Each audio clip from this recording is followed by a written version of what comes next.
Bonjour et bienvenue sur Egid, je suis Quentin et nous allons regarder ensemble les nouveautés Scourge of the Giran pour les sous Black Gravelord qui est la dernière update. À l'heure où je tourne cette vidéo, le manuel du général est déjà sorti, nous avons du coup accès aux tactiques, aux scénarios, aux nouveautés. Je suis en train de travailler sur une énorme vidéo pour vous présenter tout ça et aussi sur une succession de vidéos pour apprendre à jouer à Age of Sigmar en version 4.2. Allez, direction les Sublight.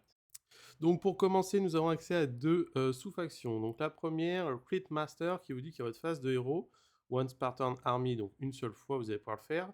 Choisir une sépulcre, votre décor de faction, et lui donner une Ward A4. Alors on sait que le décor de faction est quand même très structurant pour l'armée, parce qu'il vous permet de faire du repop. Vous pouvez interagir avec des capacités comme les squelettes qui vont vous donner des plus un touche entièrement à 6 d'un décor, donc ça peut être ce décor-là.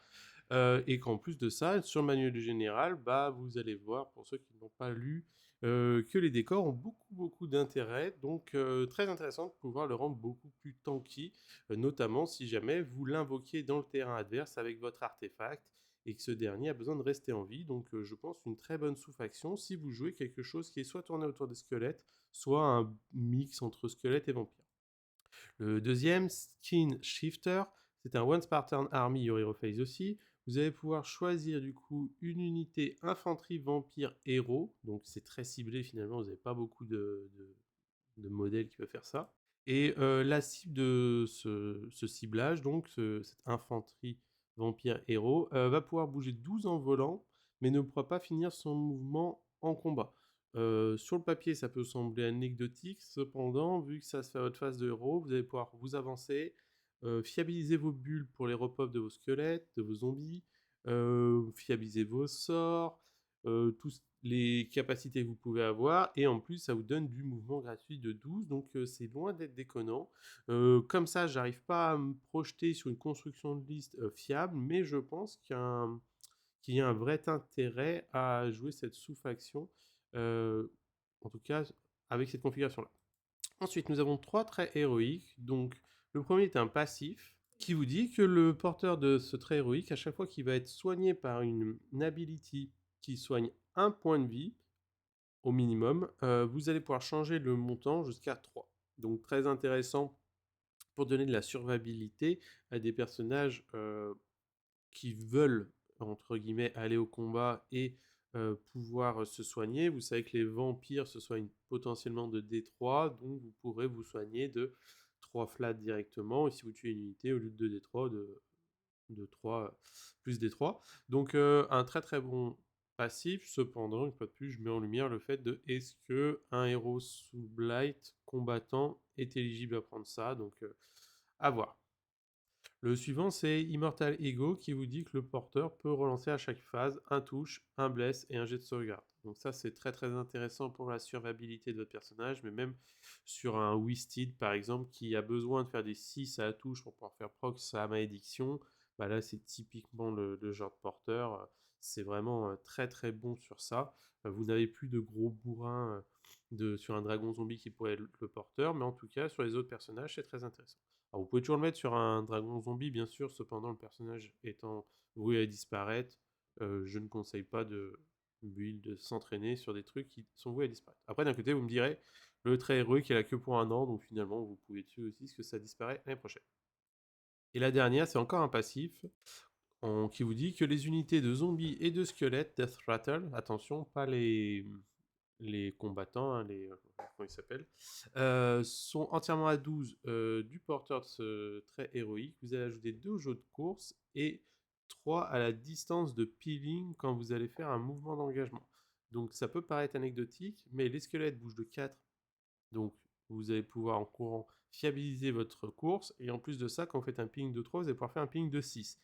Très intéressant parce que vous allez pouvoir swarm, engluer vos adversaires, et vous allez voir qu'avec les tactiques de bataille de Kiran, il sera très important d'avoir du mouvement autour des unités et des décors pour fiabiliser vos tactiques. Donc sur les trois, je préconiserais celui-ci si vous jouez des squelettes et des zombies, sinon Immortal Ego est vraiment bien. Alors maintenant nous allons regarder les deux profils modifiés. Moi j'aurais préféré que ce soit des monstres. Nous avons Sekar, donc c'est intéressant parce que Sekar n'a jamais eu un vrai intérêt dans le jeu, et la Corpse Carp qui va redonner de l'intérêt aux zombies qui en avaient beaucoup moins. et c'est possible que les zombies reprennent beaucoup de place dans le manuel général actuel. Donc Sekar, 6 points de vie, save à 3, ward à 6. Attention, elle est Wizard 2, donc ça fait un très très bon sorcier. Au corps à corps, 5 attaques critiques, 3-3, moins 1-2, classique on va dire pour un héros combattant. Et le serpent, 3 attaques, 4-3, moins 2, D3. Bon, c'est inutile, mais bon, quand ça passe, pourquoi pas. Vous avez un once par turn, donc attention à l'usage de ce dernier. C'est une réaction quand votre adversaire utilise une command ability à 18 pouces sur 5+, le point est perdu. Donc on connaît la puissance de ces règles-là.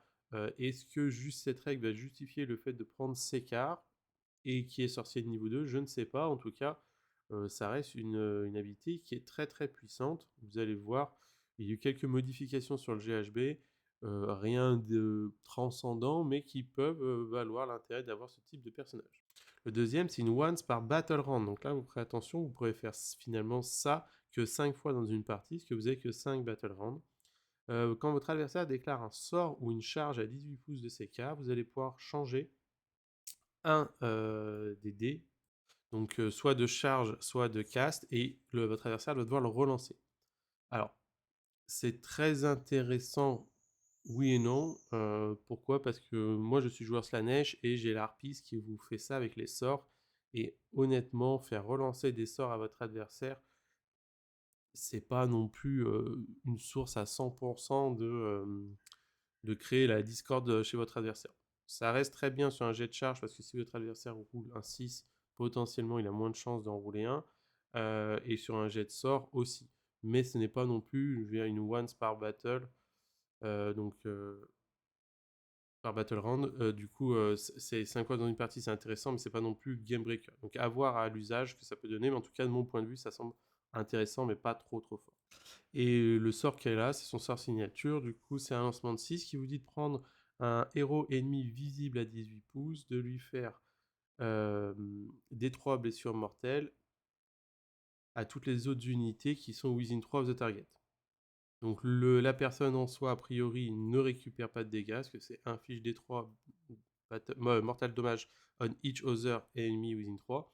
Donc assez intéressant dans un château, si vous avez quelque chose qui est regroupé autour d'un héros, sur du 6. Si vous êtes dans la sous-faction des vampires, ça sera sur du 5. Et 18 pouces, c'est très bien. Cependant, vous allez voir qu'avec la nouveau GHB, l'usage de la visibilité change énormément, et du coup, tous les sorts qui vous demandent de choisir quelqu'un risquent d'être compliqués, donc à voir. Vraiment, je trouve ce profil assez intéressant. Cependant, je ne sais pas si il trouvera sa place dans les constructions de liste sous light, parce que bah voilà, vous avez d'autres choses, des choses qui peuvent être meilleures. Et est-ce que dans son armée de renom à elle, peut-être à voir. En tout cas, sorcier de niveau 2, c'est ce qu'il faut retenir. Un sort qui peut faire des blessures mortelles dans un château intéressant.